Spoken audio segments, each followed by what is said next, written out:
The New York Energy and Climate Advocates is a volunteer organization of scientists, engineers, and environmentalists who understand the reality of climate change and the need for action employing solutions that work in the real world. First, let me say that we're agnostic with respect to public power. Public power, private power, they both can work and they both can fail, depending on the regulatory environment. NYPA owns big hydro projects. It was also the first operator of Fitzpatrick and it ran Indian Point for a while. Those are good things that have helped provide reliable electricity to New Yorkers and to reduce our carbon footprint. So the question is, what's the best application for public power? Unfortunately, the BPRA gets it backwards.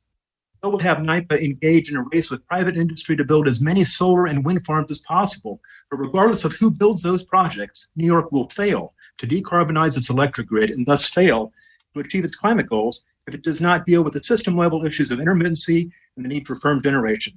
Renewables alone won't do it. And the legislature was wise enough to realize that by not inserting a 100% renewable mandate into the CLCPA. However, this bill would prohibit NYPA from holding any non-renewable assets or build transmission lines that could carry electricity from non-renewable sources.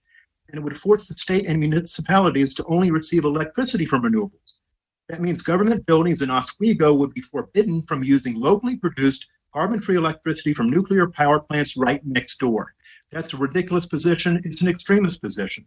The problem with BPRA is that it tells NYPA to do what private industry can do itself, and it prohibits NYPA from doing that which will be the most important to actually meet our goals. The most useful role of NYPA will be to build those components of the system that also tend to be the longer-term investments that are more difficult for the private sector and will be needed for us to actually get to a carbon-free grid. That's transmission, but it's also investments in first-of-a-kind technologies, advanced nuclear, thermal storage, hydrogen, carbon capture. Credible advocates for public power know this too. The American Public Power Association, around since 1940, says that they support the continued use of nuclear power and they call for policies that facilitate the construction of advanced nuclear.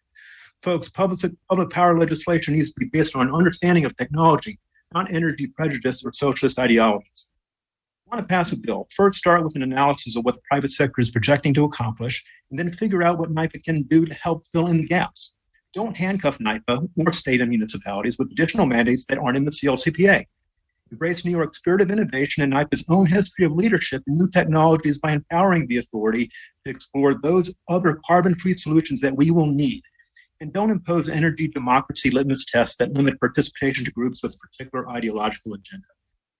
We respect that NYPA is a results-oriented authority charged with the serious task of managing physical plants and delivering reliable, affordable electricity. We urge you not to impose obligations, mandates, or restrictions that prevent it from doing its job. Thank you very much.